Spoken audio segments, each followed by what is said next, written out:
Welcome back to another technical deep dive here in the Debug Zone. Today we're tackling a big question and breaking it down with insights from other users. Hopefully this clears up some misconceptions and helps you get the answer you need. So buckle up, stay a little curious, and let's jump right in.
And that's a wrap.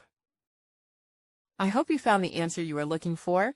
If you did, take a second to hit that subscribe button. It really helps out. And let me know in the comments which solution worked best for you. See you next time in the Debug Zone.